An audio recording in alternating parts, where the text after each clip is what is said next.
इन्हें आते हैं दुख में हम मस्त रहते हैं, हम मस्त रहते हैं। सुख आते हैं दुख आते हैं। कभी मान मिला जी भर भर के, अपमान हुआ जी भर भर के। कभी मान मिला जी भर भर के, अपमान हुआ जी भर भर के। इस मान अपमान के खेल में हम मस्त रहते हैं, हम मस्त रहते हैं। सुख आते हैं दुख आते हैं। इन्हें आते जाते सुख दुख में हम मस्त रहते हैं, हम मस्त रहते हैं। भूल गई, बस इतना ही याद था।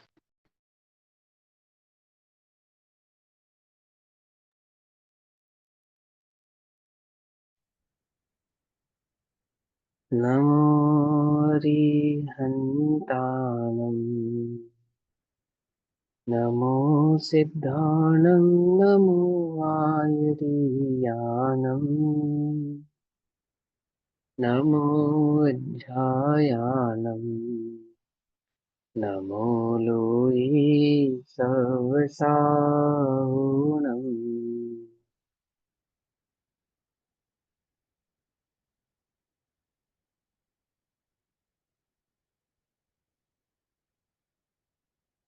नमः समेसाराय स्वानुभूत्या च कासते, चित्स्वभावाय भावाय सर्वभावान्तरच्छिदे।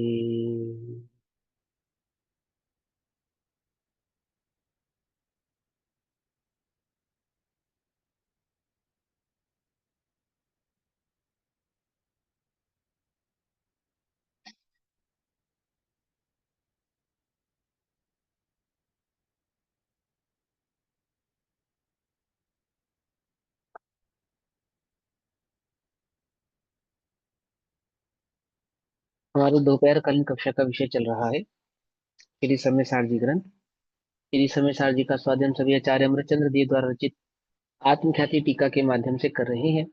आत्मख्याति टीका में परिशिष्ट त्यागवाद अधिकार कलश नंबर 247 247 चल रहा है। कलश पढ़ेंगे।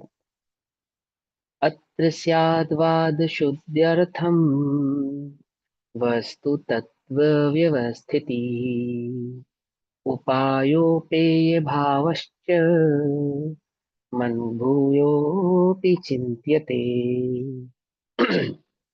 अतः जो सवे सारजी भाव में हमने वस्तु के स्वरूप को समझा, पढ़ा, और वस्तु स्वरूप को समझने के बाद, पढ़ने के बाद इस निश्चय पे पहुंचे, इस नतीजे पे पहुंचे कि आत्मा ज्ञान मात्र है। उस ज्ञान मात्र आत्मा के संदर्भ में किसी जीव को यह प्रश्न उठा कि ज्ञान मात्र कहने से तो वस्तु के अनेकांत भाव का नाश हो जाता है, अर्थात वस्तु एक गुण वाली मात्र ही सिद्ध होती है। तो कि का निराकरण करने हेतु इस यादवाद अधिकार के माध्यम से, एक मिनट होल्ड।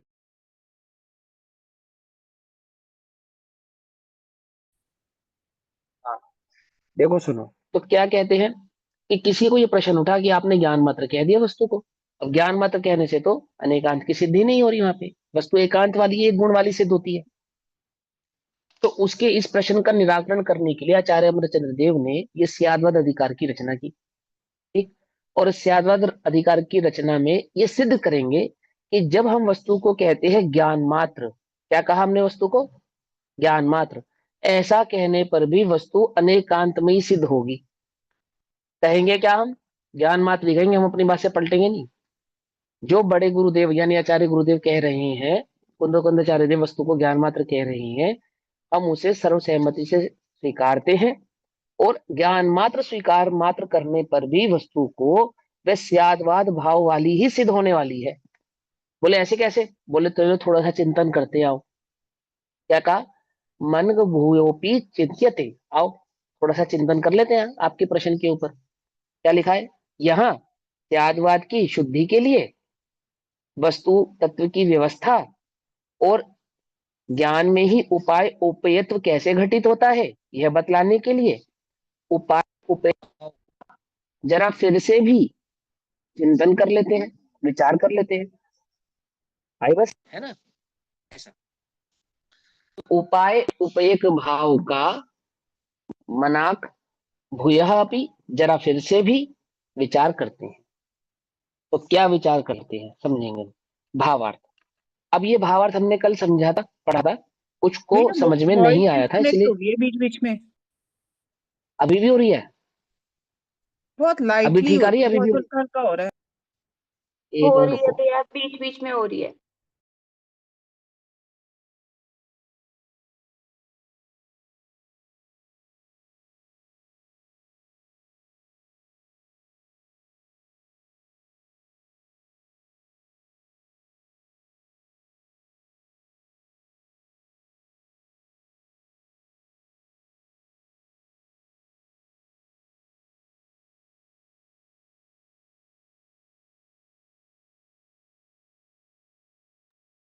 नेहा, एक एक मासी का भी मंगवाना है शास्त्र प्रवचन सार जी। वो हाँ कोई गरिमा को बात नहीं, बोल दो बाद में ऑर्डर बात कर। करते हैं। हाँ हाँ। अभी देखो, अभी मेरी आवाज सही आ रही है? पहले देखो, अब तो कोई प्रॉब्लम नहीं हो रही ना? हाँ तो अब करो रिकॉर्डिंग शुरू। अब सुनो ध्यान से कि जो हमने कल पढ़ा था ना, इसके संदर्भ में कईयों को कुछ प्रश्न हो रहा था, तो उसको दोबारा से थोड़ा हम पढ़ेंगे और बात को समझेंगे। पहले बात समझ में आ गई? कलश क्या कहता है कि जब हम ऐसा कहते हैं कि वस्तु ज्ञान मात्र है अर्थात आत्मा ज्ञान मात्र है, तो ऐसा कहने से स्यादवाद की सिद्धि उस ज्ञान मात्र भाव को कहने में आपो आप हो रही है। तो कहते हैं ऐसे कैसी हो रही है? कि चलो आओ थोड़ा सा विचार करते हैं इस बात पे कि हम जब वस्तु को कहते हैं यहाँ स्यादवाद की सिद्धि के लिए, शुद्धि के लिए वस्तु तत्व की व्यवस्था और एक ही ज्ञान में उपाय उपेत्र कैसे घटित होता है, यह बतलाने के लिए जब हम ज्ञान मात्र कहेंगे, तो ज्ञान मात्र कहने से क्या हो जाता है? वस्तु अनेकांत में ही घटित हो जाएगी अपने आप। वस्तु कैसी है? अनंत गुणात्मक है, अनेक गुणों वाली है। आपने क्या कहा? एक गुण यानी ज्ञान गुण की आपने मात्र वहां पे चर्चा की अथवा बात की। आचार्य क्या कहते हैं कि जब हम उसको कहेंगे ज्ञान मात्र, तो ऐसा कहने पर उसमें कैसे अनंत गुणात्मक भाव घटित हो जाते हैं, कैसे हो जाते हैं, यह बात जरा फिर से भी विचार करते हैं, चिंतित विचार करते। भावार्थ। वस्तु का स्वरूप सामान्य विशेषात्मक अनेक धर्म स्वरूप होने से वह स्यादवाद से ही सिद्ध किया जा सकता है। अब वस्तु का स्वरूप ही ऐसा है कि वो अनेक धर्मात्मक है, स्वभाव से वस्तु कैसी अनंत गुणों वाली है, और उसको स्यादवाद से ही सिद्ध किया जा सकता है, समझाया जा सकता है। इस प्रकार स्यादवाद की शुद्धता अर्थात प्रमाणिकता, उसकी सत्यता, उसकी निर्दोषता, उस स्यादवाद भाव की निर्मलता और उस स्यादवाद भाव की अद्वितीयता सिद्ध करने के लिए इस परिशिष्ट में वस्तु स्वरूप का विचार किया जाता है। इस प्रकार से विचार करेंगे वस्तु स्वरूप का, सिद्धि तो करेंगे ज्ञान मात्र की, समझना ध्यान से। और ज्ञान मात्र की सिद्धि करके ये सिद्ध करेंगे कि ज्ञान मात्र कहने पर वो अनेक गुणात्मक कैसे सिद्ध होती है, अनंत गुणात्मक भाव उसमें किस प्रकार से प्रकट हो रहा है। ठीक है ना? इससे यह भी बतलाया जाएगा कि इस शास्त्र में आत्मा को ज्ञान मात्र कहा है, फिर भी स्यादवाद के साथ विरोध नहीं आता, ये बात भी बतलाई जाएगी। और दूसरे एक ही ज्ञान में साधकत्व तथा साधकत्व कैसे बन सकता है, अर्थात ज्ञान मात्र की सिद्धि करने पर, अर्थात ज्ञान मात्र की दृष्टि करने पर वह अनंत गुणात्मक वस्तु की सिद्धि कैसे हो जाएगी। एक गुण की दृष्टि करने पर अनंत गुणात्मक वह आत्मा ज्ञान का विषय कैसे बन जाएगा, अर्थात वो ध्रुव ज्ञायक भगवान जो अनंत गुणात्मक गुणों का पिंड है, उसका लक्ष्य कैसे हो जाएगा। एक हम तो लक्ष्य करेंगे ज्ञान का, और वो पूरा का पूरा आत्मा जानने में आ जाएगा। बोले ऐसे कैसे हो जाएगा? तो वो भी बतलाएंगे कैसे हो जाएगा। यह समझाने के लिए ज्ञान के उपाय उपय भाव का अर्थात साधक साध्य भाव का भी इस परिशिष्ट में विचार किया जाएगा। ठीक है ना? साध्य साधक भाव, साध्य तो कौन है? आत्मा। साधक साधक किसको करना है, साधन किसको प्रकट करना है? ज्ञान की अपेक्षा से। तो एक ज्ञान की दृष्टि करी और वह आत्मा भाव प्रकट में पकड़ में आ गया, पूरा आनंद गुणात्मक आत्मा ज्ञान का विषय बन गया, स्यादवाद का विरोध किए बिना। तो बोले कैसे होगा ये? क्वेश्चन समझ में आ गया बात? हम किस चीज पे विचार करने वाले हैं, हम किस चीज पे चिंतन करने वाले हैं, आचार्य देव हमें किस दिशा से लेकर जाने वाले हैं, बात समझ में आ गई? आ गई ना? इसमें कोई कंफ्यूजन नहीं है? चलो अब आगे बढ़ते हैं। अब प्रथम आचार्य देव वस्तु स्वरूप के विचार द्वारा स्यादवाद को सिद्ध करते हैं। वस्तु स्वरूप का विचार करके किसको सिद्ध करेंगे? स्यादवाद को सिद्ध करेंगे। ठीक, तो कैसे करते सुनो अब ध्यान से। अब आचार्य अमृतचंद्र देव लिख रहे हैं, वो क्या कहते हैं? स्यादवाद समस्त वस्तुओं के स्वरूप को सिद्ध करने वाला है ना। वस्तु स्वरूप को सिद्ध करने वाला कौन है? वस्तु कैसी है ये बतलाने वाला स्यादवाद है। ठीक, अत्यंत सर्वज्ञ का एक अस्खलित निर्बाध शासन है। एक निर्बाध शासन है अर्थात निर्बाध सिद्धांत है, अर्थात निर्बाध उपदेश है। शासन माने सिद्धांत, शासन माने उपदेश। ठीक है ना। स्यादवाद एक ऐसा सिद्धांत है जो केवलियों का सर्वज्ञ भगवान के द्वारा कैसा है कि वस्तु स्वरूप को भली प्रकार से समझाने वाला है। यदि आप स्यादवाद के बिना वस्तु स्वरूप को समझेंगे तो आपकी वस्तु स्वरूप समझ में आएगा नहीं। ठीक है ना। वह स्यादवाद सब अनेकांतात्मक है। उस स्यादवाद का भाव कैसा है कि जैसी वस्तु है वैसा उसका भाव है, अर्थात वस्तु अनेकांतात्मक है तो स्यादवाद भी कैसा हो गया? अनेकांतात्मक हो गया। इस प्रकार उपदेश करता है। किस प्रकार से उपदेश करेगा स्यादवाद? कि अनेकांतात्मक वस्तु को अनेकांतात्मक सिद्ध करेगा। सिंपल। स्यादवाद क्या करेगा कि जैसी वस्तु है उस वस्तु को वैसा बतलाएगा। तो वस्तु कैसी है? अनेकांतात्मक है ना, तो अनेकांतात्मक स्यादवाद बतलाएगा वस्तु को। आगे बात समझ में? चलो भाई, इतनी बात हमें समझ में आ गई। ठीक है, आगे। क्योंकि समस्त वस्तु अनेकांत स्वभाव वाली है, सर्व वस्तुएं अनेकांत स्वरूप है, इस प्रकार जो स्यादवाद कहता है तो वह असत्यार्थ कल्पना से नहीं कहता, अपनी मर्जी से नहीं कहता, कोई कल्पना करके नहीं कहता, ऐसे गुणों की बात नहीं करता जो वस्तु में नहीं है, परंतु कैसा कहता है? जैसा वस्तु का अनेकांत स्वभाव है वैसा ही कहता है। पहले तो आचार्य देव ने स्यादवाद की महिमा बतलाई कि स्यादवाद क्या चीज है। कि स्यादवाद वस्तु के स्वरूप को बतलाने की एक ऐसी इकाई है जो सर्वज्ञ भगवान की, जिसकी स्यादवाद के बिना वस्तु की सिद्धि होने वाली ही नहीं है। और वह स्यादवाद कैसा है कि वह स्वयं अनेकांत स्वरूपा है। बोले ऐसे कैसे? क्योंकि जिसको वह समझाने वाला है ना, जिस वस्तु को, वो वस्तु कैसी है कि वो अनंत गुणात्मक है। उस अनंत गुणात्मक या अनेकांत स्वरूप वस्तु को कहने वाला स्यादवाद भी कैसा हो गया? अनंत गुणात्मक, अर्थात अनेक अनेकांत भाव को धारण किए करने वाला हो गया। पकड़ में आ गई ना बात? सिंपल है ना, कोई मुश्किल तो नहीं है। अब प्रश्न, अब आगे बतलाते हैं। यहाँ आत्मा नामक वस्तु को ज्ञान मात्र से उपदेश करने पर भी स्यादवाद का कोप नहीं है। आपने क्या प्रश्न किया था हमसे कि आप जो वस्तु को ज्ञान मात्र कहते हो, अर्थात आत्मा को ज्ञान मात्र कहते हो, ऐसा कहने से तो वो अनेकांतात्मक सिद्धि नहीं हो रही। आपने तो बस ज्ञान मात्र कह दिया, बाकी गुणों का क्या हुआ? उसके अनेक धर्मों का क्या हुआ? अनंत धर्मों का क्या हुआ? बोले जब हम आत्मा को ज्ञान मात्र कहेंगे, ऐसा कहने भर से ही अनंत सिद्धात्मक, अनंत गुणात्मक वस्तु सिद्ध हो जाएगी।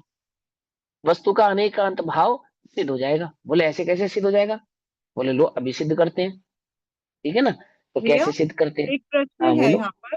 जैसे अभी हम हम्म कह रहे हैं कि यहाँ पे ज्ञान मात्र कहने से वस्तु के अनंत गुण सिद्ध हो जाते हैं, है ना। लेकिन हम्म यहाँ पर जब हम टीका पढ़ते हैं तो यहाँ पर तो वस्तु के अनेक धर्म को एक्सप्लेन कर रखा है। जैसे वस्तु हाँ कैसी है, बहुत नित्य बतलाएंगे ना, है, हाँ, बतलाएंगे ना, बतलाएंगे ना, फिर यहाँ वही पे तो भी वही। अनंत गुण क्यों नहीं एक्सप्लेन कर रखे? अनंत गुणात्मक या अनेक धर्मात्मक सिद्ध करते हैं ना जब वस्तु को, अनेकांतात्मक सिद्ध करना बेसिकली। तो वहां पे जो ज्ञान में घटित होने वाले भाव हैं, जब हम कहेंगे ज्ञानात्मक है, तो ज्ञानात्मक कहने से देखो द्रव्य तो अनंत गुणात्मक है ही, वहां पे अनेकांत में कहने में गुण और धर्म दोनों आते हैं। जब वस्तु में धर्म भाव को सिद्ध किया जाता है तो धर्म भाव को सिद्ध करने से गुण भाव भी आपोआप सिद्ध होते चले जाते हैं। पहले धर्म भाव सिद्ध करेंगे यहाँ पे, जब धर्म भाव सिद्ध होगा ना तो फिर गुण भाव भी सिद्ध होगा। पहले कहाँ से सिद्ध करेंगे? धर्म भाव से सिद्ध करेंगे। धर्म माने जोड़े से जो होते हैं वो सब आपको हम शक्ति की कक्षाओं में पहले समझ चुके हैं उनको, फिर भी यहाँ से समझ लो। द्रव्य में, वस्तु में आत्मा की अपेक्षा से चर्चा कर रहे हैं यहाँ पे हम। आत्मा में 3 प्रकार के गुण होते हैं। कितने प्रकार के गुण होते हैं? 3 प्रकार के। 3 प्रकार के गुण जो कहे जाते हैं कौन कौन से? एक स्वभाव गुण, जो सदैव विद्यमान रहते हैं, जो के त्यों रहते हैं। दूसरे, इन सभी को गुण कहते हैं। जो बाकी के दो है ना, उनको भी गुण कहते हैं। स्वभाव से जो है, जैसे ज्ञान, दर्शन, सुख, वीर्य आदि, इनको भी गुण कहते हैं। और आगे जो दो गुणों की चर्चा करने वाले हम उनको भी गुण ही कहते हैं, लेकिन अलग अलग नामों से कहते हैं। दूसरे होते हैं शक्ति रूप गुण, जो अभी तो नहीं है लेकिन बाद में प्रकट होते हैं। जैसे सर्वज्ञता, आत्मा अभी सर्वज्ञ नहीं है, लेकिन सर्वज्ञपना प्रकट होगा। और सर्वज्ञ भाव भी एक गुण है ना, तो वो शक्ति होता है। जैसे ज्ञान गुण है, और ज्ञान की सामर्थ्य रूप शक्ति सर्वज्ञ शक्ति। दर्शन गुण है, और दर्शन गुण की सामर्थ्य रूप शक्ति सर्वदर्शी शक्ति। समझ में आई बात। तो एक तो स्वाभाविक गुण हो गए आत्मा के, जैसे ज्ञान, दर्शन, सुख, वीर्य आदि। और एक शक्ति रूप गुण हो गए जिनकी प्रगटता होती है। और तीसरे होते हैं धर्म रूप गुण, जो कि जोड़े से होते हैं, विरोधी धर्म वाले जोड़े के भाव के साथ स्थित रहते हैं। ये जो धर्म भाव हैं, यही वस्तु की वास्तविक सिद्धि करते हैं। जो गुण भाव है वो तो वस्तु के लक्षण को समझाते हैं, ठीक। और जो धर्म भाव है वो वस्तु को इंडिविजुअल सिद्ध करते हैं, यानी कि पर से भिन्न सिद्ध करते हैं। और ये समझाते हैं कि वस्तु का जो अस्तित्व है वो अपने आप में इंडिविजुअल कैसा है, किस प्रकार से बना हुआ है।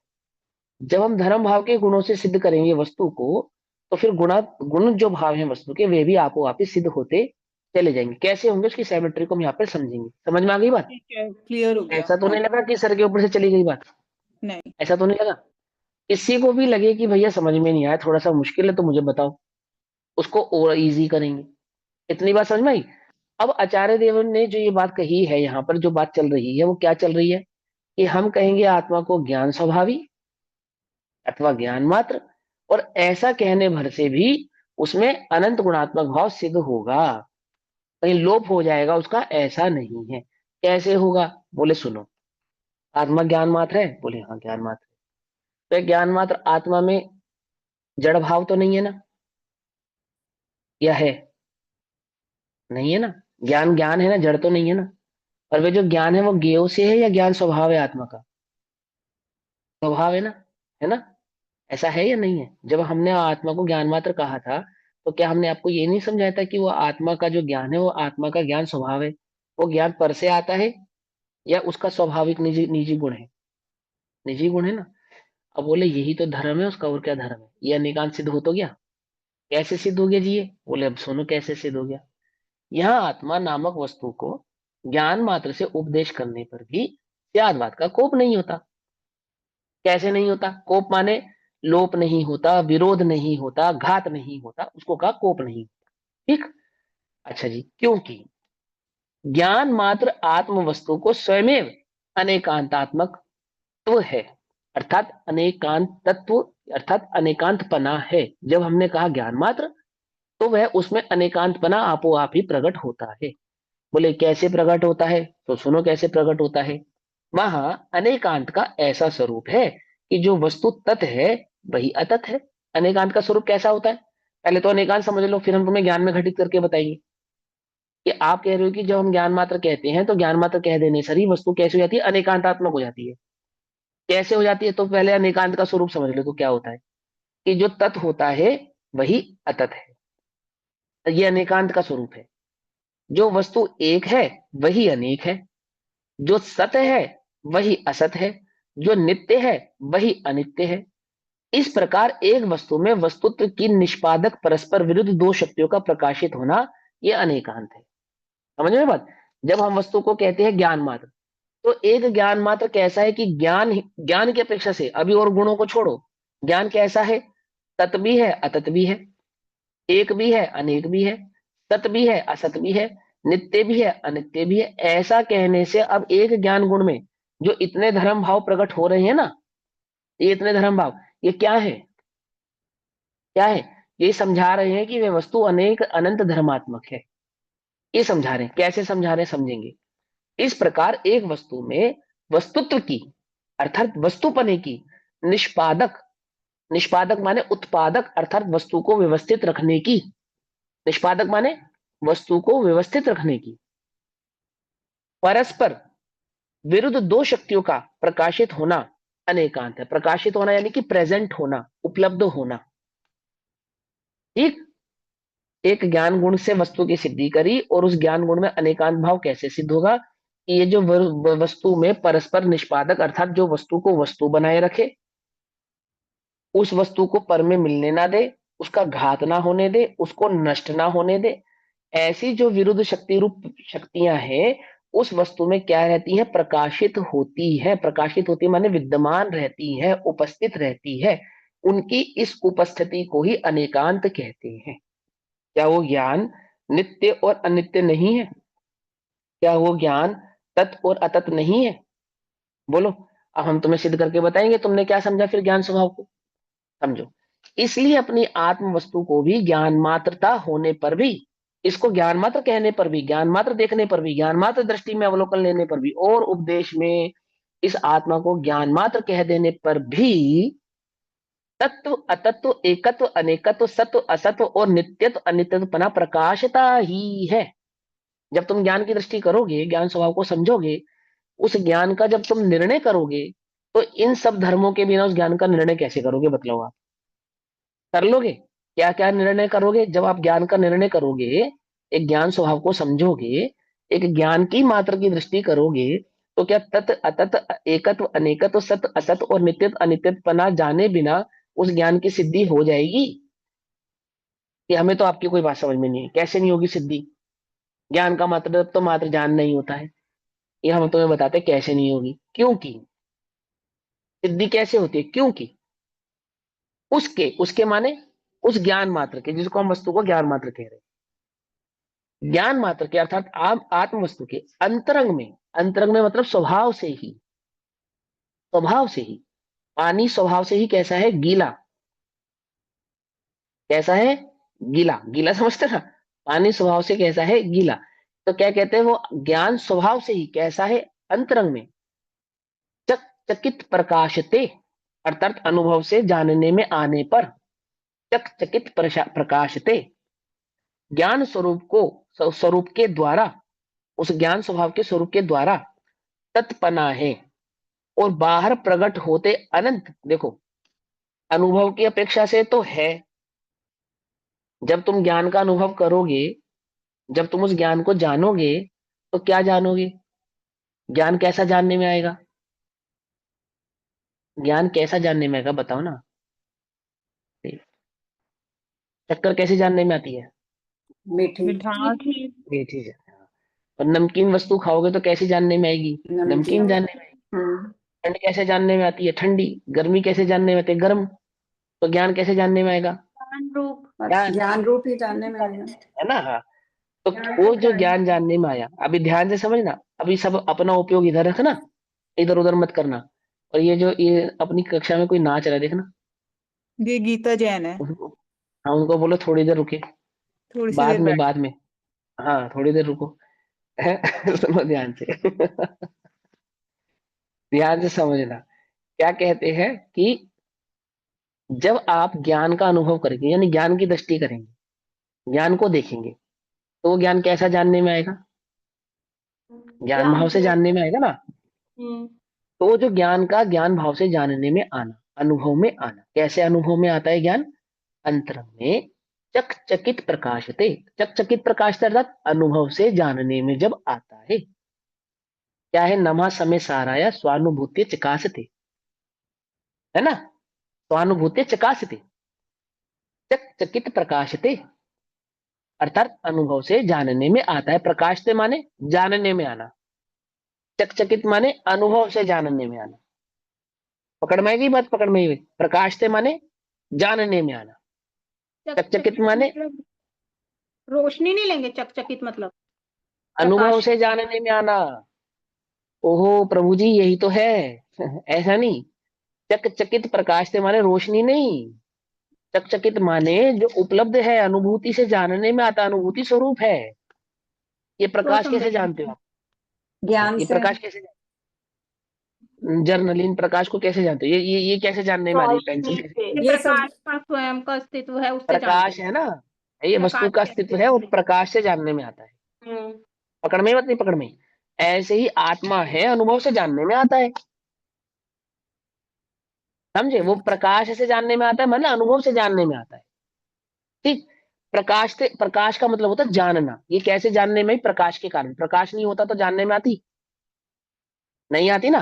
प्रकाश का बेसिकली मतलब तो लोक व्यवहार में तो रोशनी होता है, लेकिन इसका जो वास्तविक शब्दार्थ है ना प्रकाश, इसका मतलब होता है जानना। ठीक है। और चकचकित माने अनुभव से जानना। ध्यान से समझना, हम सिद्धांतवाद की सिद्धि करेंगे अनेकांतवाद की, ये पॉइंट छोड़ोगे तो बात समझ में नहीं आएगी। क्या कहा हमने? आत्मा ज्ञान मात्र है। देखो ज्ञान मात्र, देखो कैसा है ज्ञान। कि तुमने ज्ञान को जाना तो कैसे जाना? अनुभव से जानोगे ना। ज्ञान का कोई रंग बताया था हमने? ज्ञान का कोई स्पर्श बताया था हमने? ज्ञान का कोई लक्षण बताया था हमने? लक्षण नहीं बताया ज्ञान का कोई। क्या बताया जानना, था? जानना जानना, जानना। हाँ, जानना बताया था। और वो जानना कैसे जानने में आता है? ये नहीं बताया था? अनुभव, जानन अनुभव। रूपी अनुभूति जानने से। में अनुभूति से जानने में आता है। ये बतलाया था नहीं बतलाया था? है ना। अब तुम ज्ञान की सिद्धि करने बैठे हो ना, और तुमने प्रश्न क्या किया कि ज्ञान मात्र कहने से स्यादवत कैसे होगा, अनेकांत कैसे होगा? तो पहले तुम्हें बताओ हमने ज्ञान के विषय में क्या बतलाया था? कि आपने बतलाया था ज्ञान अनुभव से जानने में आता है और स्वयं जानने रूप है। इतना तो मानते हो? कि हाँ मानते हैं। अब सुनो कि वह जो ज्ञान है वह कैसा है? अंतरंग में।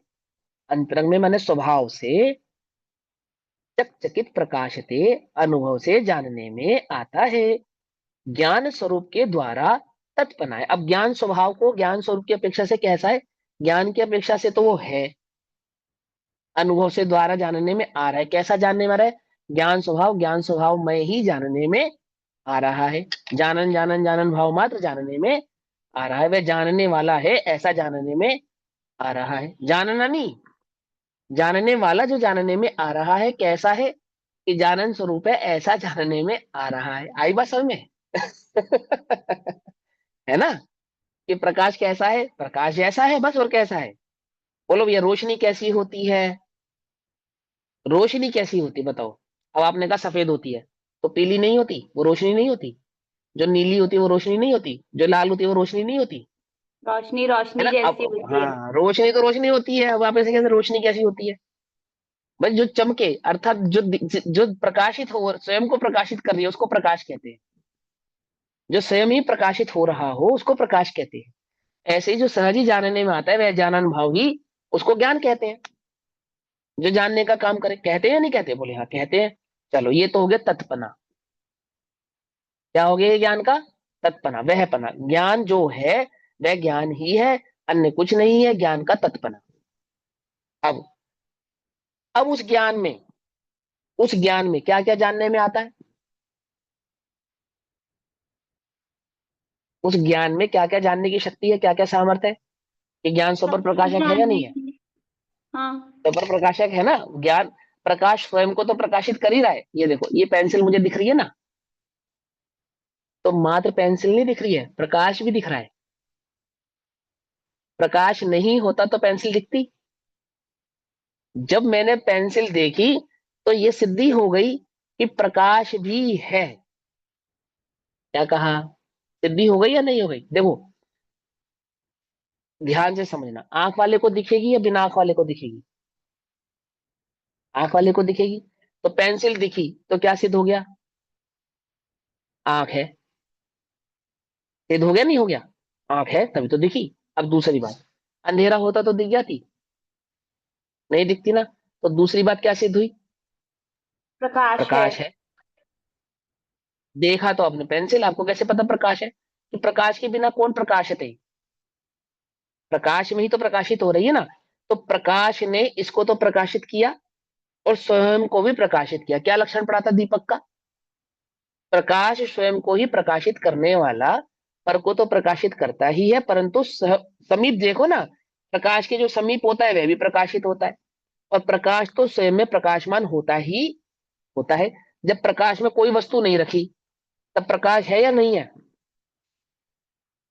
प्रकाश तब भी है। और प्रकाश के निकट कोई वस्तु है वो प्रकाशित हो रही है, प्रकाश तब भी है। भूल गई ये सारी बातें? नहीं भूले ना। तो अब इन बातों को जब तक याद रखोगे तब तक तुम्हें ये बात भूलने नहीं देंगे कि आत्मा ज्ञान मात्र कहने पर भी कैसा है? अनंत गुणात्मक है। अब पहली बात, तत् है यानी कि ज्ञान स्वरूप है। अब वो ज्ञान स्वरूप कैसा है?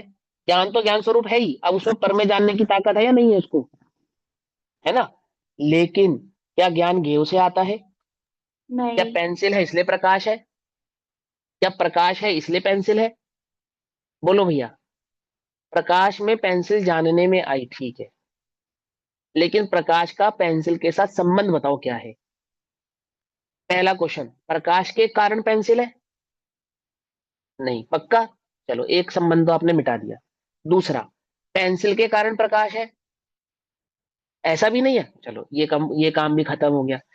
लेकिन जब प्रकाश था तभी पेंसिल नजर आई? बोले हाँ, ये तो हुआ। तो इन दोनों में क्या संबंध हो गया? ज्ञान ज्ञेय ये संबंध हो गया, क्या है?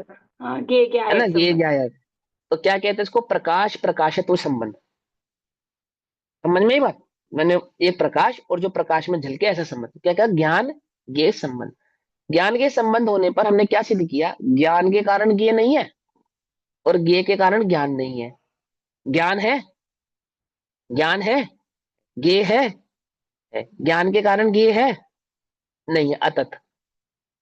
ज्ञेयों के कारण ज्ञान है? अतत। ज्ञान है, ज्ञान है, तत्।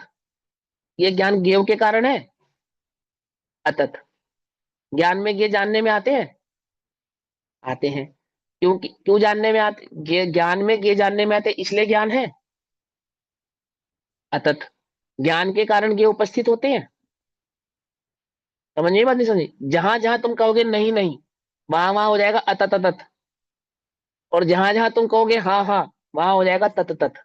तो ज्ञान है तत्, अपने से है तत्, अपने अनुभव से जानने में आता है तत्, पर से है अतत, ज्ञेयों के कारण है अतत। ज्ञेय नहीं रहेंगे तो ज्ञान रहेगा नहीं रहेगा?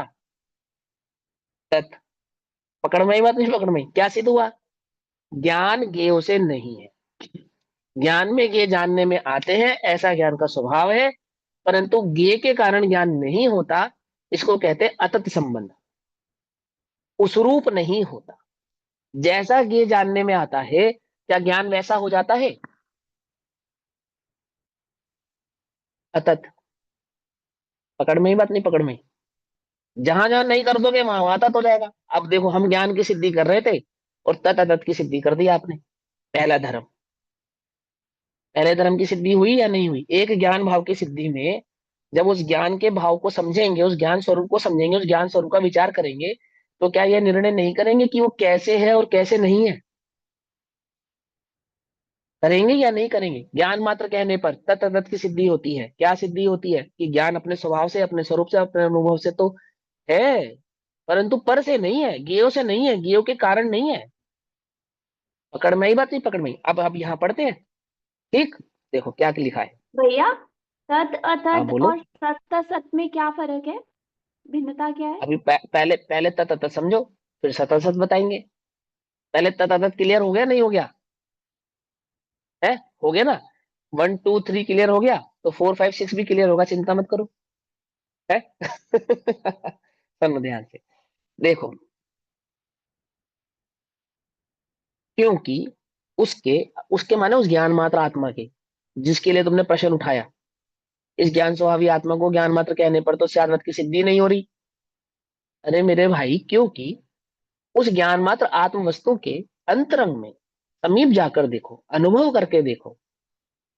क्या क्या देखोगे? उसको स्वभाव को जब तुम देखोगे, उसके स्वभाव को जब तुम जानोगे, अंतरंग, अंतरंग माने स्वभाव से जानना। स्वभाव जैसे से। तुम लोक में कहते हो ना, ये बाहर से ऐसा है अंदर में बहुत अच्छा है, अथवा ये बाहर से अच्छा है अंदर में बड़ा खराब है, ऐसा कहते नहीं कहते हो?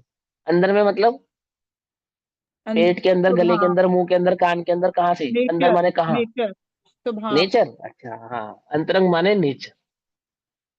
पकड़ में ही बात, नहीं पकड़ में?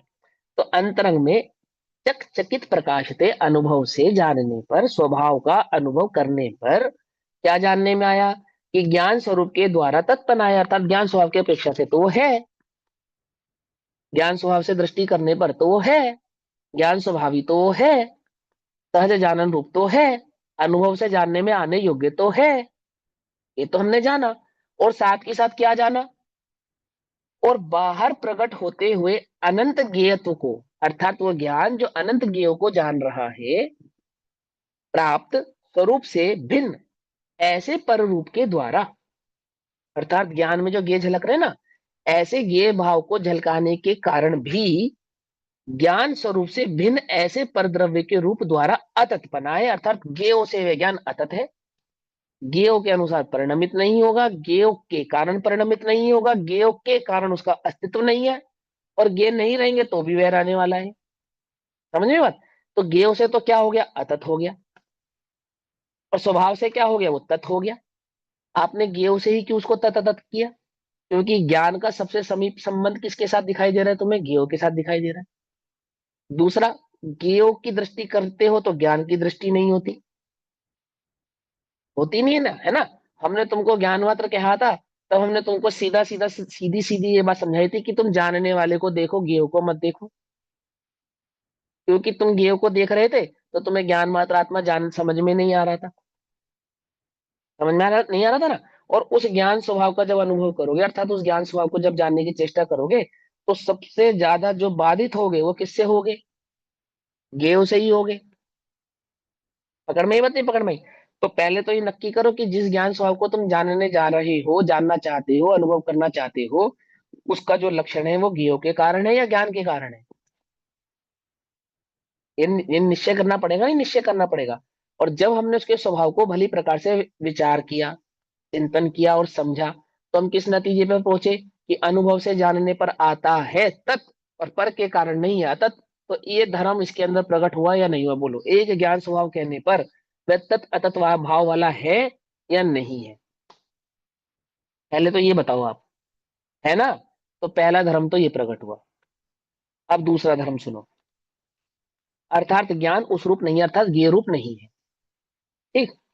सहभूत, साथ ही प्रवर्तमान और क्रमशः प्रवर्तमान अनंत चैतन्य अंशों के समुदाय रूप अविभाग द्रव्य के द्वारा एकत्व है। अर्थात क्या कहते हैं कि वो जो ज्ञान है, वो जो ज्ञान है, वो वस्तु जिसका वह ज्ञान है, मतलब जो ज्ञान जिस वस्तु का गुण है, वो ज्ञान वस्तु में अखंड है या खंडित है।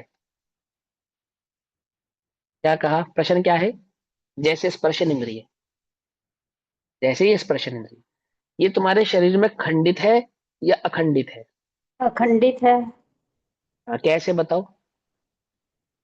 मतलब जानने में पूरी आती है, कोई ऐसी थोड़ी खंड खंड कैसे? होकर। कैसे सर्वांग जानने में आती है, व्याप्त। बतलाओ ना। हाँ, देखो कैसे मैं समझाता हूँ। तुम्हारे पास रसना इंद्री है, रसना है इंद्री, हाँ।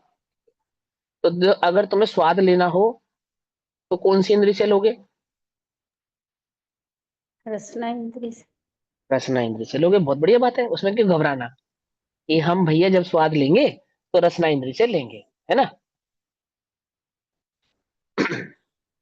जिस रसना इंद्री से तुम स्वाद लोगे, क्या उस रसना इंद्री से ठंडा गर्म पहचान पाओगे या नहीं पहचान पाओगे? पहचान जान पाएंगे। पाएंगे। ठंडा गर्म कौन सी इंद्री का विषय था?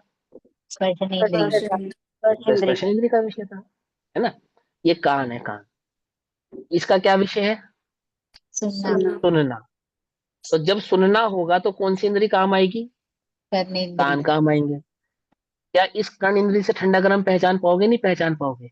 नहीं। हल्का भारी पहचान पाओगे, नहीं पहचान पाओगे? नहीं। बोलो। नहीं। इसका नहीं। चुप कर दिया। अखंडित ही तो लेकिन है तुम्हारे, स्पर्शन इंद्रिय यहाँ पे सब ये जगह। अरे रुक जाओ रुक जाओ रुक जाओ, सुनने दो, घबराओ मत, इनको इनको समझाने तो दो भैया। जिनको समझ में आ गए वो तो अच्छी बात है ना, जिनको नहीं है उनको समझाने दो कि कान से हम ठंडा गर्म नहीं पहचान पाएंगे, कभी बचपन में सिखा नहीं होगा ना। तो मालूम चलता तुम्हें कि कितना ठंडा गर्म लगता है। थोड़ी हवा भी तो लगती है अब तब भी तो समझ ठंडा गर्म लगता है। कान में ठंडी स्पर्श गर्म हवा नहीं है लगती ना। तुम्हें, है ना। लू लगती कि है। सुनने का काम तो कर ही रहा है, लेकिन ठंडा गर्म भी तो महसूस होता है, नहीं होता इस पे, होता है। है ना। अब ऐसी कौन सी इंद्री है जिसमें ठंडा गर्म हल्का भारी तुम्हें महसूस नहीं होता, बोलो। है कोई ऐसी इंद्री? नहीं है। लेकिन देखने का काम आंख करेगी, वो अन्य इंद्री नहीं करेगी। सुनने का काम कान करेंगे, वो अन्य का इंद्रियां नहीं करेंगी। सूंघने का काम घ्राण करेगी, अन्य इंद्रियां नहीं करेंगी। लेकिन जो स्पर्शन है वो कैसा है? अखंड है, अखंड है ना, पूरे शरीर में व्याप्त है, पूरे शरीर में कहीं से भी ठंडा गर्म पहचान सकते हो आप। पहचान सकते, नहीं पहचान सकते? पाँव की उंगली मात्र से ठंडा गर्म पहचान पाओगे, नहीं पहचान पाओगे? हाँ। पहचान सकते हो। क्या सिद्ध हुआ? स्पर्शन इंद्रिय सिद्ध हुई है अखंडित। ऐसे ही ज्ञान गुण कैसा है? उस जिसका वह ज्ञान गुण है पर कि भैया वह कहाँ से अगर जानता हम है। इसको हाँ उल्टा लगाएं तो स्पर्शन इंद्रिय से हम कर्ण इंद्रिय का काम थोड़ा ना ले सकते हैं। हाँ, नहीं ले सकते ना। हमें तो तो जिसकी फिर सिद्धि करनी है उदाहरण तो एक देश है ना। अच्छा हमें तो उदाहरण एक देश देना, आपको सारी एनर्जियों की सिद्धि थोड़ी करनी है। हम एक एग्जाम्पल दे रहे हैं कि जैसे स्पर्शन इंद्रिय अखंडित है, ऐसे ही आत्मा में जो ज्ञान गुण है वो कैसा है? अखंडित। अखंडित है, सर्वांग में है। तो जब हम आत्मा को ज्ञान कहेंगे तो सर्वांग आत्मा को ज्ञान कहेंगे या आत्मा के किसी एक अंश को ज्ञान कहेंगे? सर्वांगात्मक। सर्वांग। सर्वांग आत्मा को ही ज्ञान कहेंगे, क्योंकि वो सर्वांग में व्याप्तता है। ज्ञान की सिद्धि करने पर संपूर्ण आत्मा की सिद्धि होगी या किसी एक गुण की सिद्धि होगी? संपूर्ण आत्मा की।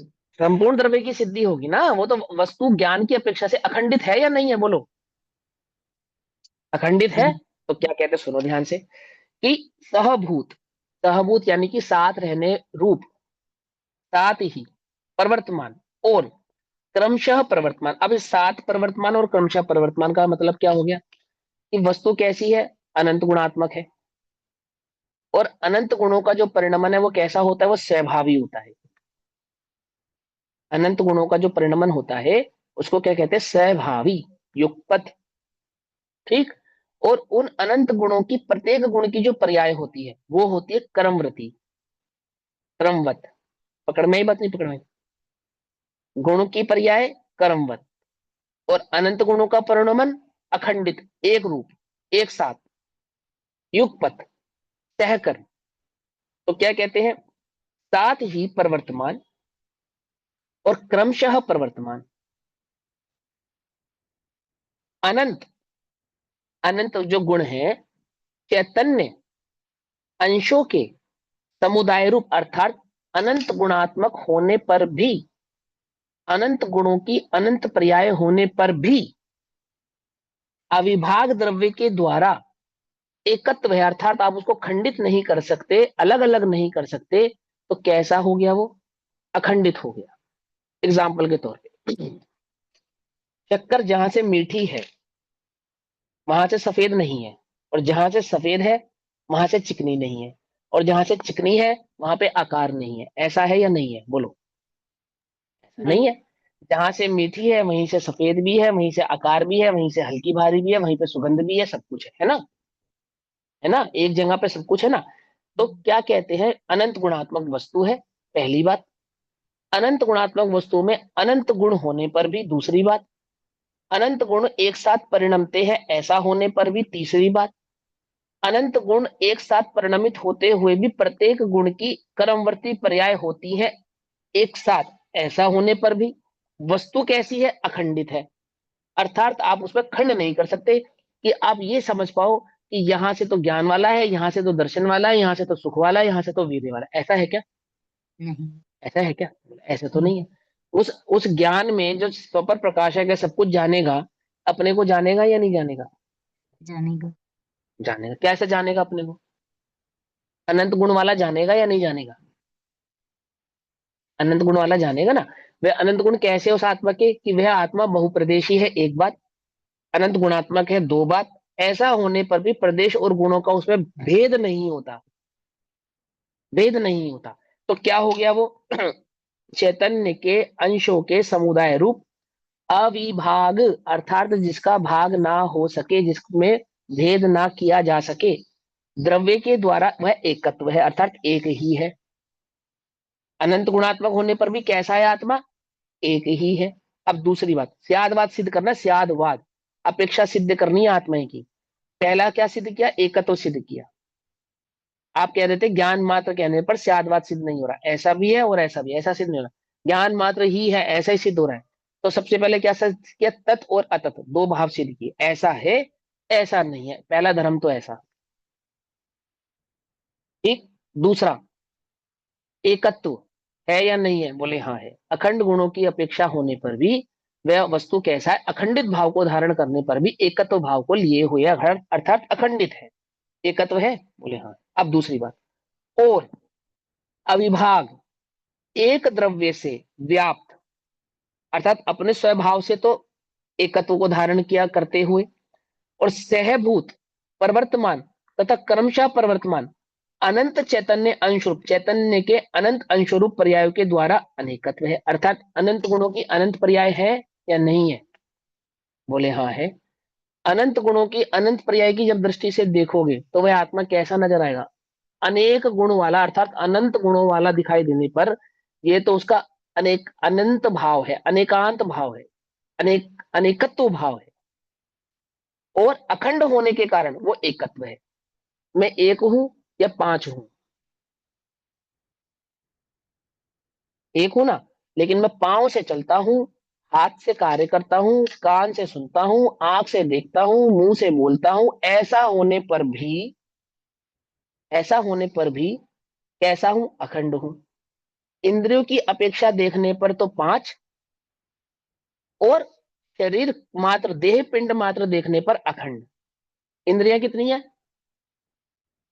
पांच। शरीर कितने हैं?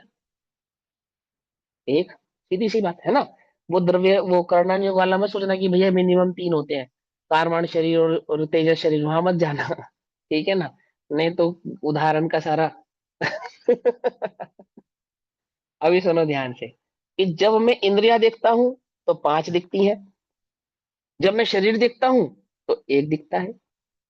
पकड़ में ही बात नहीं पकड़। जब आप मुझे देखते हो तो क्या देखते हो? हाथ देखते हो, पैर देखते हो, नाक देखते हो, कान देखते हो, होठ देखते हो, मुझे देखते हो। किसे देखते हो?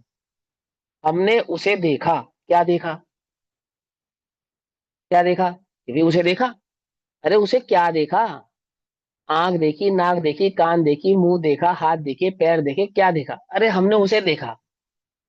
तो क्या उसके कान नहीं थे? कि हाँ थे। देखे या नहीं देखे? कि हाँ देखे। तो कान देखा या उसे देखा? कि उसे देखा। कुछ बात समझ में आई या नहीं आई? एकत्व अनेकत्व, बोलो सिद्ध होता है या नहीं होता है? आत्मा है, बोले हाँ है। कैसा है? एक है। एक है बस, अनंत गुण नहीं है? कि हाँ है। अनंत गुणों का परिणमन नहीं? कि हाँ है। तो अनंत गुणों की परिणमन से अनेकत्व हुआ है या नहीं हुआ? कि हाँ हुआ।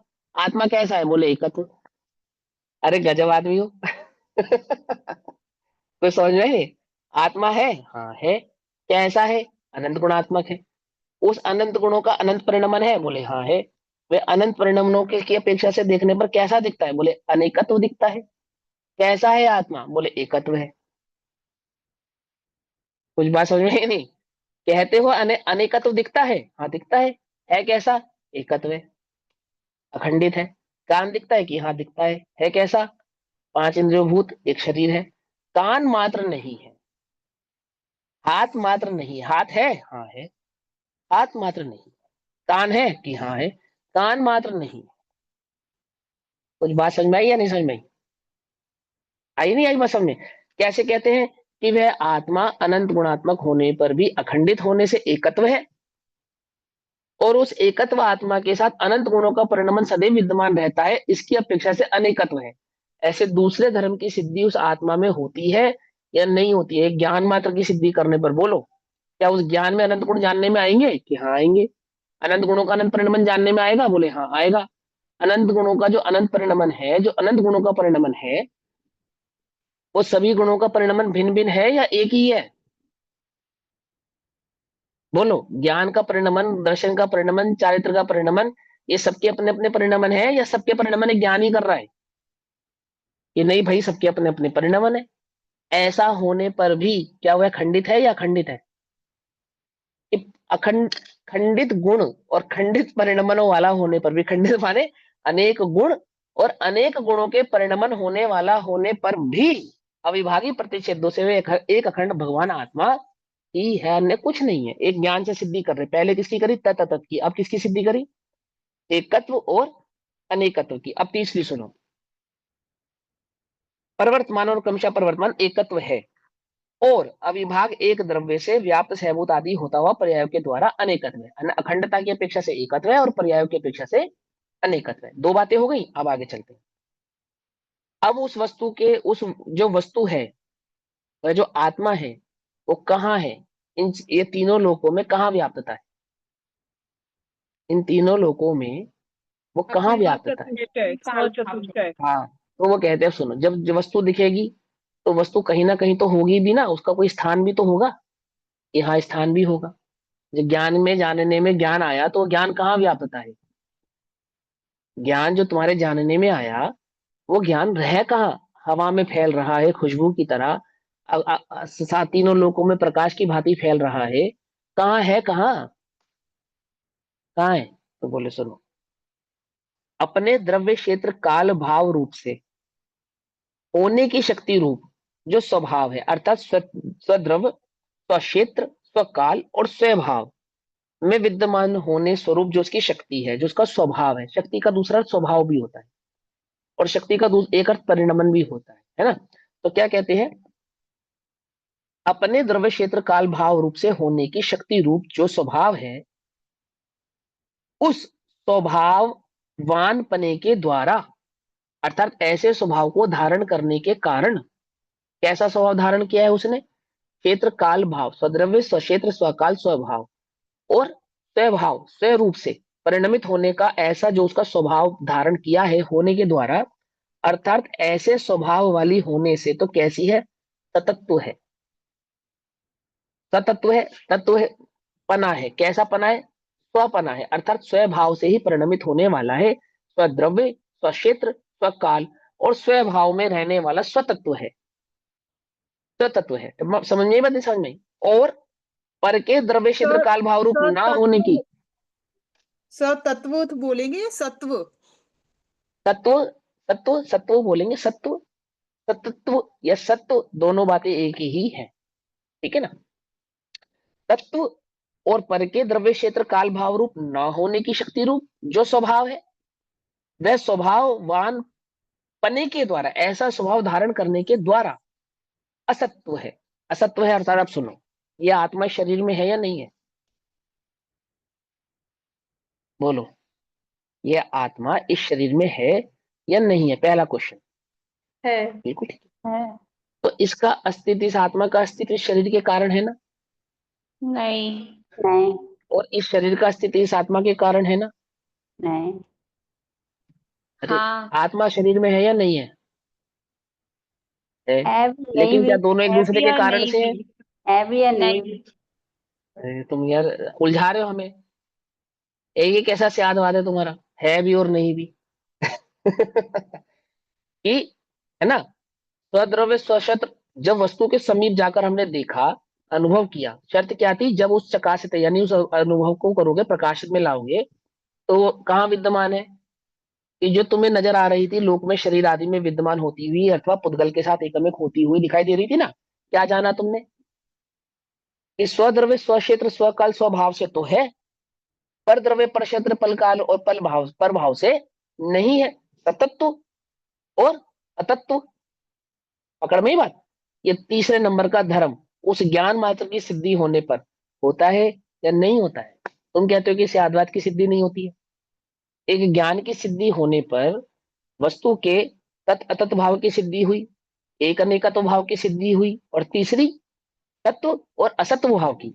तत्व यानी कि स्वभाव से तो है और पर भाव से नहीं। स्व क्षेत्र में तो है और पर क्षेत्र में नहीं है। स्वकाल में तो परिणमती है परंतु पर काल से परिणमती नहीं है। और स्वद्रव्य रूप तो है परंतु पर द्रव्य रूप होती नहीं है। ये अनुभव में आएगी या नहीं आएगी? शायदवाद की सिद्धि होती है नहीं होती है?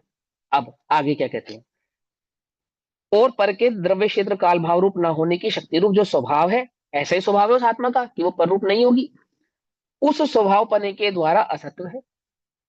ठीक, अब आगे, अनादि निधन, अर्थात जिसका कभी निधन नाश नहीं होने वाला। ठीक, अनादि निधन, अनादि से ना तो जिसका कभी नाश हुआ है और ना ही कभी इसका नाश होने वाला है, ऐसे अनादि निधन अविभाग एक वृत्ति रूप से, अखंड रूप से, अगर वस्तु को काल की अपेक्षा से देखोगे आप, इस आत्मा को काल से देखो आप, कब से है? कब से है?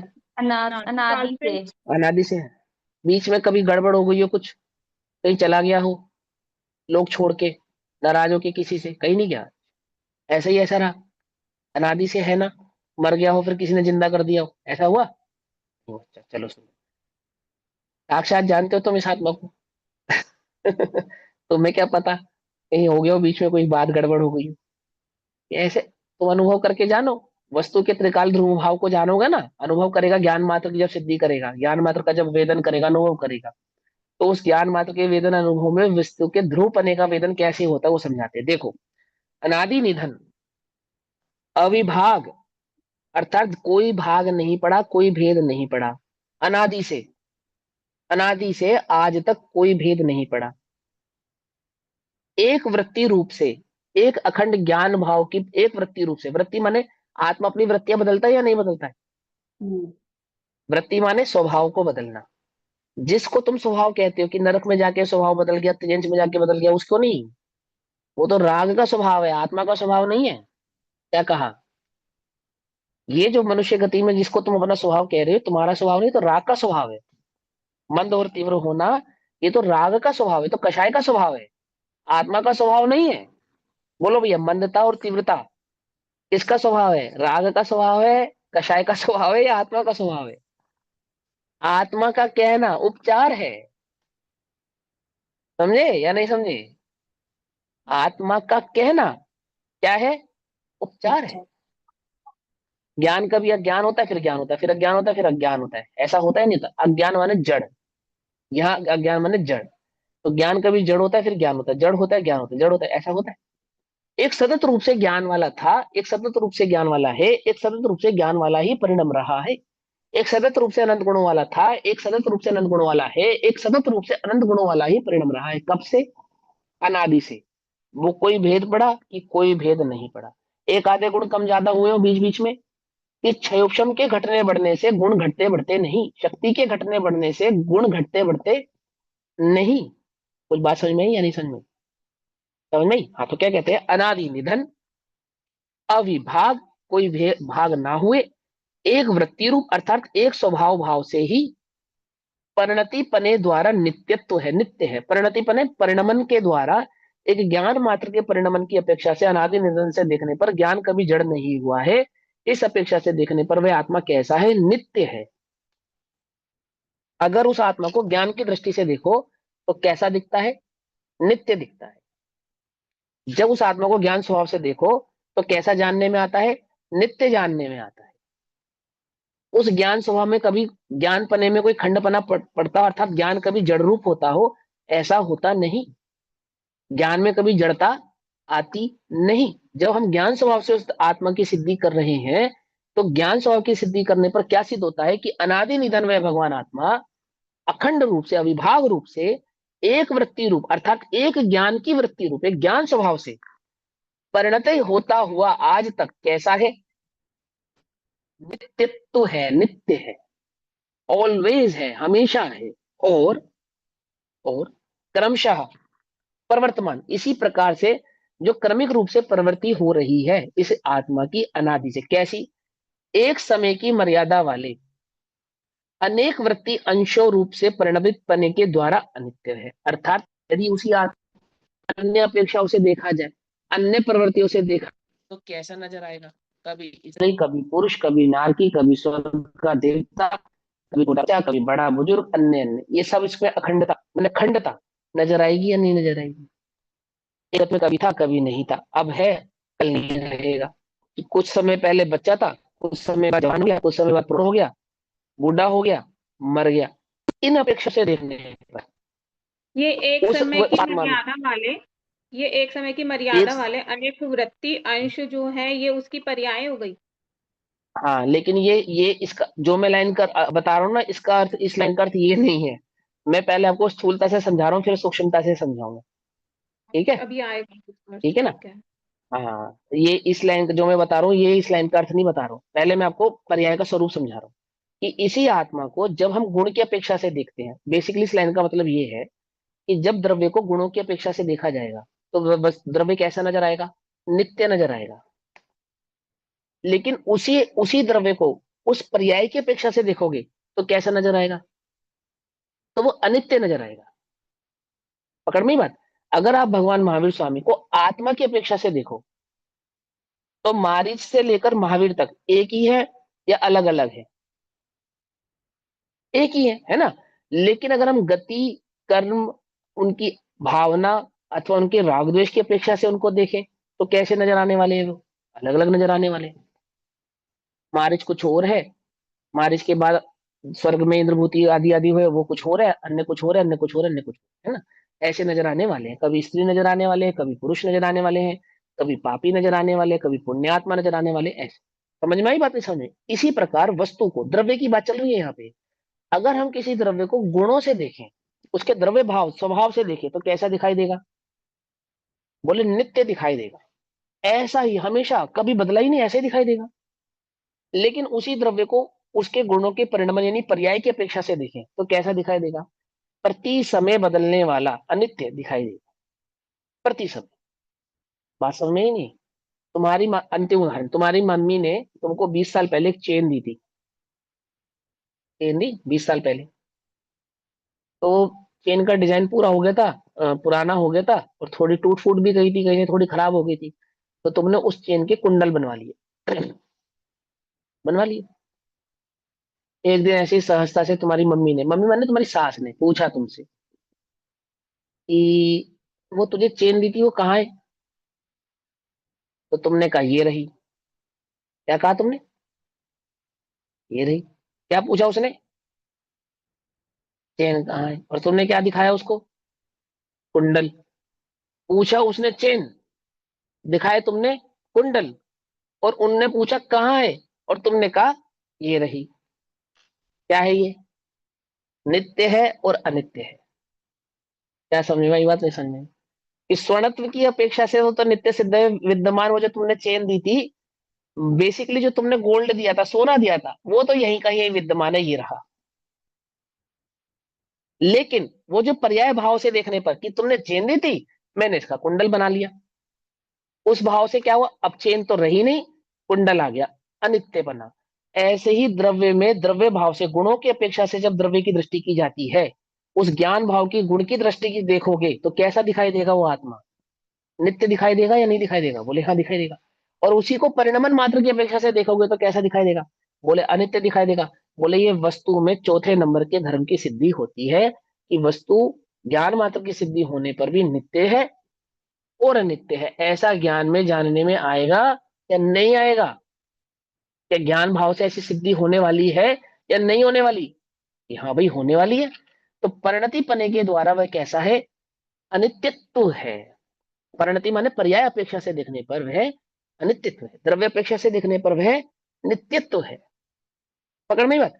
अब अंतिम लाइन इस प्रकार, ज्ञान मात्र आत्म वस्तु को भी, वस्तु कैसी थी? ज्ञान मात्र। ऐसे ज्ञान मात्र की सिद्धि करने पर भी, अनुभव करने पर भी, अतत्पना इत्यादि दो दो विरुद्ध शक्तियां स्वयमेव प्रकाशित होती हैं, अपने आप ही सिद्धि हो रही है उसकी। तो समझे, ज्ञान मात्र की सिद्धि होने पर ये विरुद्ध धर्मावलंबी जो गुण है आत्मा के साधारण भाव रूप से, वो तो आपो आप ही सिद्ध होते हैं। इसलिए अनेकांत स्वयमेव ही प्रकाशित होता है। पहला पॉइंट क्लियर हुआ? समझ में आई बात? नहीं समझ में आई? कोई कंफ्यूजन? किसी को कोई डाउट? इसमें जो एक बारी ये वाली लाइन है, एक समय की मर्यादा वाले अनेक वृत्ति अंश रूप, जो इसकी पहली लाइन है, इसके अंदर ज्ञान गुण की जो मतलब ज्ञान स्वभाव के जो गुणों की पर्याय है वो ली है, या पुद्गल की जो पर्याय उसके साथ होती है उन पर्यायों को भी नहीं लिया है? नहीं नहीं नहीं नहीं नहीं, अर्थ पर्यायों को लिया यहाँ पे। मैंने तो व्यंजन व्यंजन पर्यायों को पर्याय नहीं लिया? नित्यपना नहीं फिर से लिया। समझा दो भैया, पर्यायों की अपेक्षा से मेरे को नहीं समझ में आया। नित्यपना, नित्यपना तो समझ में आ गया, अनित्यपना नहीं। यहाँ पे अर्थ पर्याय लिए, मतलब उनके गुणों की पर्याय ली है, मतलब कि पहले समय में ज्ञान गुण और दर्शन गुण दूसरा था, वो अगले समय में नहीं है ज्ञान और दर्शन गुण, इस अपेक्षा से पर्याय लिए यहाँ पे, व्यंजन पर्यायों की अपेक्षा से नहीं है। व्यंजन पर्यायों का तो मैंने उदाहरण दिया। अब मुझे ऐसा लगता है कि मैं आपको व्यंजन और अर्थ पर्याय पढ़ा चुका हूँ, तो मुझे फिर से उनको पढ़ाने की आवश्यकता नहीं है। हम्म। ठीक है ना? ये तो मुझे ऐसा लगता है कि वो अब पढ़ाना पड़े, ऐसा तो जरूरी नहीं है ना। फिर भी मैं आपको समझा देता हूँ। उदाहरण तो मैंने दिया आपको व्यंजन पर्यायों का। हाँ वही मुझे लेकिन ये लगा बेसिक इसलिए थोड़ा सा। लेकिन बेसिकली जो वस्तु की पहचान होती है वो वस्तु के अर्थ पर्यायों से होती है। हाँ तभी तो डिफरेंट आएगा ना समझे? उसमें। हाँ, व्यंजन पर्यायों से वस्तु की पहचान नहीं होती। व्यंजन पर्यायों से तो उदाहरण दे सकते हैं, ठीक है। लेकिन उसकी जो जो वस्तु की जो सिद्धि होगी वो अर्थ पर्यायों से होगी। कैसे होगी समझा देता हूँ। एक आत्मा है? बोले हाँ है। कैसा है? अनंत गुणात्मक है? बोले हाँ है। बोले अनंत गुणों का परिणमन है? बोले हाँ है। तो तुमने जिस अखंडता का निर्णय किया था, एकत्व का निर्णय किया था, वो अखंडता उस आत्मा में कब से है? कब से है? अनादि से। हमेशा से, अनादि से अनादिकाल। ना? पक्का? तो ये तो तुमने कर दी नित्यता की सिद्धि। तुम नहीं कर दी। हमने तो पूछा एक अखंडता कब से है, तुम कह रहे हो अनादि से है। तो इसका मतलब वो नित्य भी हो गया, मात्र अखंड ही नहीं हुआ, नित्य भी हो गया। दो बातें आ गई ना। अच्छा, अब दूसरी बात बताओ कि तुम कह रहे थे अनंत गुण भी है उसमें, कि हाँ है। उन अनंत गुणों का परिणमन भी बता रहे थे तुम, है कि हाँ है। तो इसकी अपेक्षा से उसमें अनेकत्वपना भी आता है? बोले हाँ आता है। अनंत गुण है, अनंत गुणों का परिणमन है। उन अनंत गुणों की अपेक्षा से और उन अनंत गुणों के परिणमन की अपेक्षा से देखने पर उसके अंदर अनेकत्वपना आता है या नहीं आता है? अखंडता देखने पर आएगा। तो एकत्वपना आ रहा था, लेकिन अगर मात्र हम गुण गुण गुण को देखें तो अखंडता नजर आती है, नहीं नजर आती है? बोले हाँ नजर आती है। तो चलो अनेकत्व तो नजर आता है। और ये जो गुणों का परिणमन है, ये कितनी देर का होता है? एक समय का। एक समय का। एक समय मात्र का, बस एक समय बाद क्या होता है? फिर दूसरी पर्याय फिर आती है, से हर समय अलग अलग पर्याय बदल जाती निकलती है, है। बदलता पर्याय है, बदलती भी आ रही है। बार बार बदलता है। उत्पाद व्यय हो रहा है एक समय में। उत्पाद और द्रव्य। है व्यय। वो व्यय होता है फिर उत्पाद होता है, व्यय होता है फिर उत्पाद। इस उत्पाद व्यय में होता क्या है, मतलब क्या होता है? ये जब हम एक गुण को देख रहे हैं और उस एक गुण की एक पर्याय को, एक समय की पर्याय को देख रहे हैं, तो क्या कहते हैं? इसको परिणमन कहते हैं, है ना?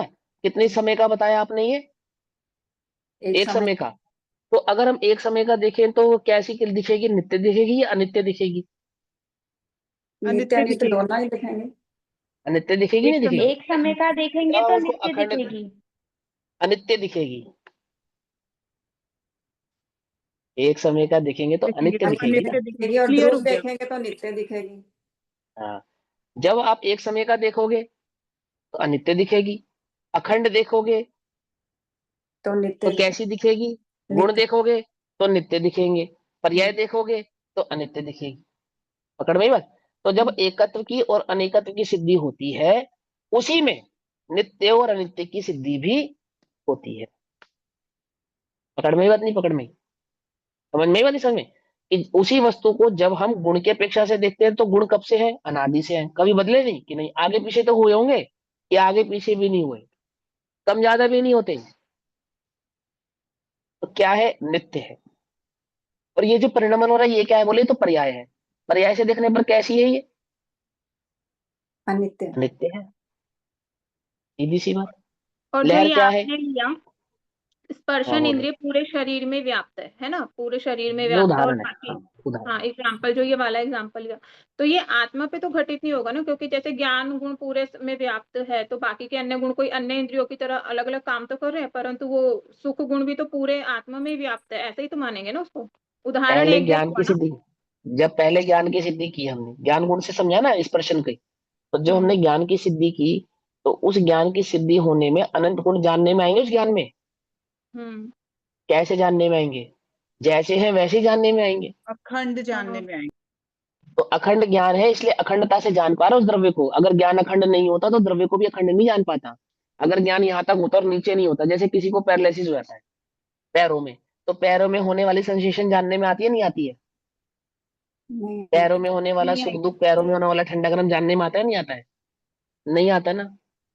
नहीं आता ना? क्यों नहीं आ रहा? वहां सुख दुख है या नहीं है? फील नहीं होगा। यानी यानी कि ज्ञान में खंडता हो गई तो अन्य गुणों में भी खंडता हो सकती है। और जब ज्ञान में ही अखंडता है, खंडता नहीं हो रही, तो अन्य गुणों में खंडता का क्या काम? एक बात समझ में आई या नहीं समझ में आई? एक गुण से अनंत गुणों की सिद्धि कर रहे हैं, वहां पे सिद्धि करके समझा रहे हैं कि जब एक ज्ञान अखंड है, उस अखंड ज्ञान ने अनंत गुणों को कैसा जाना? अखंड ही तो जाना। पाँव में कांटा लगा, दुख किसको हुआ? पाँव को। किसको हुआ? अखंड स्पर्श इंद्रिय को पूरे कोई मुझे। मुझको हुआ। नहीं, पैर में लगा है, पैर में दर्द हुआ होगा, तुमको नहीं हुआ होगा। ये तो पैर का दर्द है, तुम्हारा दर्द थोड़ी है। कुछ बात समझिए कि वो सेंसेशन अखंड हो गई। ज्ञान अखंड होने से ज्ञान संबंधी सुख दुख वेदना आदि सब भाव अखंड हो गए नहीं हो गए?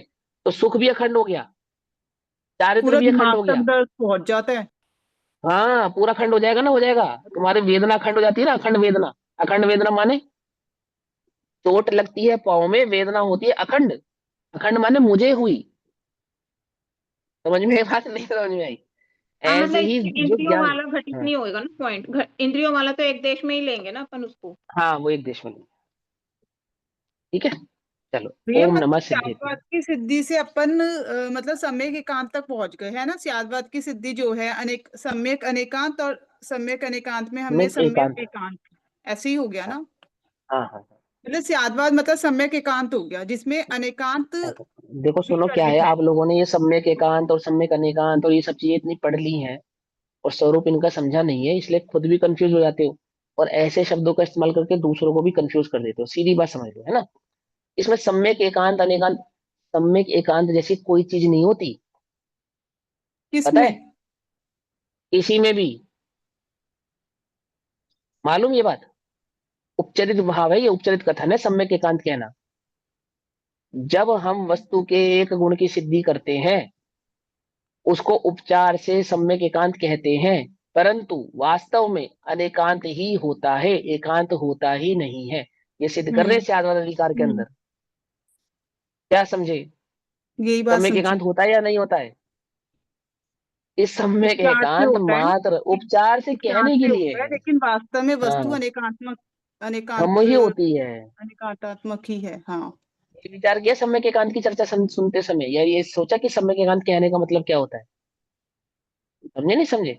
तो ऐसे नहीं, सम्यक एकांत में भी ऐसा है या सम्यक एकांत कह रहे, सम्यक एकांत या मिथ्या एकांत हमेशा मिथ्या ही होता है, सम्यक नहीं होता। पहली बात तो ये। और वाणी यानी कि शब्द की जो सीमितता है, हमारी जो कमजोरी है, वस्तु स्वरूप को कहने की जो इस वाणी की कमजोरी है, उस वाणी की कमजोरी को वहां पे सम्यक एकांत कहो तो कहो। इसकी कमजोरी, वाणी की वाणी। कमजोरी। अन्यथा वस्तु स्वरूप में एकांत, सम्यक एकांत जैसा कुछ नहीं होता। क्या कहा? कुछ बात समझ में नहीं आई ना? जब वस्तु अनुभव में आएगी तो द्रव्य गुण और पर्याय से खंडित या अखंडित कैसी नजर आएगी? कैसी अनुभव में आएगी? अखंडित। अखंडित। अखंडित वस्तु कैसी है? द्रव्य गुण पर्याय। और द्रव्य गुण पर्यायात्मक है या द्रव्यात्मक मात्र है? द्रव्य गुण पर्यायात्मक। हाँ, हम द्रव्य गुण उपदेश पर्याय। देंगे द्रव्य मात्र की दृष्टि करो, द्रव्यात्मक देखो, द्रव्य की दृष्टि करो, पर्याय की दृष्टि मत करो। परंतु अनुभव वो अखंड ही है। पर्याय ही, अनुभव ही आत्मा है, आत्मा ही अनुभव है। ऐसा लिखा आचार्यों ने या नहीं लिखा? बोलो, अनुभव को आत्मा कहा या नहीं कहा, ये बताओ पहले तो, सबसे पहले तो यही बताओ। कहा है? अच्छा, अनुभव द्रव्य है, गुण है या पर्याय है, ये और बता दो। आत्मा है, अखंड अरे, आत्मा। अनुभव द्रव्य है, गुण है या पर्याय है, ये बतलाओ पहले हम। देखो अब ये नहीं, तो अब पर्याय के बिना वस्तु ही नहीं होती है। सब बेकार है तुम्हारी पढ़ाई फिर। अनुभव क्या है? अनुभव द्रव्य है, गुण है या पर्याय है? अनुभव तो पर्याय द्रव्य है। पर्याय पर्याय पर्याय अनुभूति है। पर्याय। अनुभूति पर्याय होती है। आई पर्याय बात है, समझ में? सम्यक दर्शन पर्याय पर्याय है। तो पर्याय है। हाँ, तुम्हें पता ही नहीं है। अनुभूति पर्याय है और अनुभूति को आत्मा कह रहे हैं भगवान। भगवान कहते हो अनुभूति ही आत्मा है। समझो, तुम द्रव्य गुण पर्याय के स्वरूप को बहुत अच्छे से समझोगे ना डिटेल में। देखो, मैं आपसे ये नहीं कह रहा हूँ आपने गलत पढ़ा है, पर मैं आपसे इतना जरूर कहूंगा कि जो भी आपने पढ़ा है ना, उस पर आपको बहुत चिंतन की आवश्यकता है, बहुत ध्यान से सुनने की आवश्यकता है। मैं आपके साथ 1 घंटा 2 घंटा या अन्य कोई आपके साथ 2 4 घंटे लगाएगा, उससे आपका काम नहीं बनेगा। इस 1 2 घंटे के अंदर जो भी पढ़ा, उस पर आप जितना ज्यादा वर्कआउट करोगे, चिंतन करोगे, विचार करोगे, वो आपके काम आएगा। हम, ये तो वाणी की कमजोरी है कि हमें ऐसा कहना पड़ता है कि वो पर्याय भिन्न है, द्रव्य भिन्न है, ऐसा ऐसा। वो वस्तु स्वरूप समझाने के लिए हम भेद करेंगे। तुम स्खलित मत होना, अब तुम वस्तु को अभेद ही देखना। कहा या नहीं कहा? डिस्क्लेमर मिला आपको या नहीं मिला? भूल जाते हो तुम इस डिस्क्लेमर को। खंड ही मान लेते हो उसके अंदर। अनुभूति पर्याय है और अनुभूति ही आत्मा है। ये क्या बात हुई भैया? पर्याय दृष्टि करेंगे तो आत्मा की दृष्टि तो नहीं होगी कि? हाँ, नहीं होगी। दृष्टि करना किसे कहते हैं, उसका मतलब क्या है? अब बेचारे ऐसे ऐसे भी अपनी कक्षा में क्या पुरुषार्थ कर रहे हैं कि अभी वो जो मेरे जानने में आ रहा है प्रभाव, वो कर्म चेतना है, और जो ज्ञान उसको जान रहा है वो ज्ञान चेतना है। यार उनको विचारों को कैसे समझाऊं मैं, वस्तु स्वरूप कैसे समझाऊं कि वो जो आत्मा ये पर भाव को जो जान रहा है, यानी अनुभूति के बाद सम्यक दृष्टि जीव जो भी पर भाव को जानता है वो कर्म चेतना, और जो सतत ज्ञान भारा है वो ज्ञान चेतना। और इस ज्ञान और कर्म चेतना का एक नाम है, एक बहुत सुंदर सा उन्होंने नाम दिया, और बस उसी के अंदर तुम्हें भेद खड़ा करना है, आदि आदि आदि। ऐसी कैसी कैसी भावना। अब कैसे समझाएं क्या पर्याय का स्वरूप है, क्या आत्मा का स्वरूप है? पर्याय बिना का द्रव्य कैसा होता है, चलो बताओ। कोई नहीं जैसे सर। द्रव्य में जैसे जैसे स्थिर हो द्रव्य में जाएगा पर्याय द्रव्य, नहीं होगी, स्थिर हो अरे जाएगा द्रव्य ही नहीं द्रव्य। रहेगा, कोई नहीं गुण सर, जानने पर्याय में ही नहीं आएगा। द्रव्यम। भैया, पॉसिबल ही नहीं है। संसार ही गुण हो हाँ पर्याय जाएगा। द्रव्यम, उमा स्वामी आचार्य ने कहा है गुण पर्याय हाँ द्रव्य। हाँ, पर्याय बिना का द्रव्य द्रव्य नहीं होता है, पहली बात। दूसरी बात, वो द्रव्य जानने में ही नहीं आएगा जिसमें पर्याय नहीं होगी। पहली बात तो द्रव्य ही नहीं होगा, दूसरा वो जानने में नहीं आएगा। अब बोलो क्या करूं, पर्याय देखूं या नहीं देखूं? कि नहीं देखना। पर्याय होगी या नहीं होगी? अवश्य ही होगी। द्रव्य जानने में कहाँ आएगा, द्रव्य में आएगा या पर्याय में आएगा?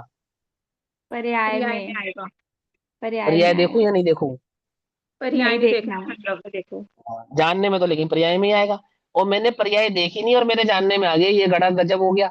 ये तो पर्याय दृष्टि हो गई, क्योंकि द्रव्य तो पर्याय में ही जानने में आया था, और पर्याय जानने बिना मैं द्रव्य जान नहीं सकता था।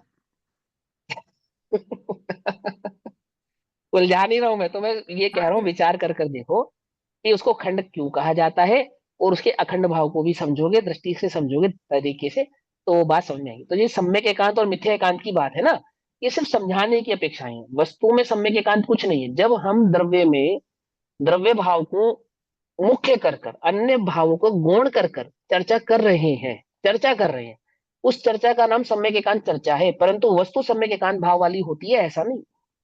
वस्तु तो अनेकांत मात्र आत्मा की रहेगी। और जिस ज्ञान में सम्यक एकांत नहीं होगा, उस ज्ञान में जिस ज्ञान में अनेकांत नहीं होगा, उस ज्ञान में सम्यक एकांत नहीं होगा। फिर बोलो, जिस ज्ञान में अनेकांत का भाव ही नहीं होगा, स्वरूप ही नहीं होगा, पता ही नहीं होगा जिस ज्ञान को अनेकांत के बारे में, उसके उस ज्ञान में सम्यक एकांत जैसा कुछ नहीं होता है, मिथ्या ही होता है जो होता है। उस सम्यक एकांत रहे पहले, और फिर ओ सॉरी अनेकांत, सम्यक अनेकांत भाव रहे पहले, फिर सम्यक एकांत की दृष्टि की जाती है। समझे या नहीं समझे? भूलता नहीं है, उसको कहते हैं लब्ध ज्ञान। उसको भूलता नहीं है, उस सम्यक अनेकांत भाव को वो ज्ञानी उस सम्यक एकांत की दृष्टि करते समय भी उस सम्यक अनेकांत भाव को भूलता नहीं है, भूलता नहीं है। वो वैसा का वैसा ही विद्यमान रहता है, तो वो द्रव्य जानने में आता है, अन्यथा कैसे जानने में आएगा? कुछ बात समझ में आई या नहीं समझ में आई? पति की सेवा करते समय पत्नी ये बात भूलती नहीं है कि मैं माँ भी हूं, अथवा बेटी भी हूं, अथवा बहू भी हूं, ये भूलती नहीं है। अब बोलो भूलती है या नहीं भूलती है, पूछो अपने आप से। कि हाँ सिर्फ भैया भूल तो मुख्य और जाते हैं। गौण हो जाता है। बस उसको कहते हैं अरे मेरे ध्यान नहीं रहा, मैं भूल गई। भूल गई, भूलती वो भूल गई कि मैं बेटी हूँ, अथवा मैं माँ हूँ, अथवा मैं बहू हूँ, भूल गई। ऐसा नहीं होता है। और एक, अब बताओ, 1% भी भावना है मातृत्व का, और मैं माँ हूं, ये भूलती नहीं। कुछ बात समझ में आई या नहीं समझ में आई? 1% भी भावना है मातृत्व का। बच्चे को मत याद करो, तुम अभी कर रहे हो अपने बच्चे को याद, पर मैं माँ हूं ये भूल गई। वो सम्यक अनेकांत भाव सम्यक एकांत के समय में भी ज्ञानी कभी भूलता नहीं है। समझे? उसी उसी को कहते हैं सम्यक एकांत, अन्य भावों को सम्यक एकांत नहीं कहते। ठीक, तो ये क्या है, सिर्फ वाणी की कमजोरी है और कुछ नहीं। चलो भैया बहुत समय हो गया। जय जिनेन्द्र सभी को। ओम नमः सिद्धेभ्य। निज निधि निज में बताई, यह अनंत उपकार है, उसके लिए जिन वाणी माँ को वंदना शतबार।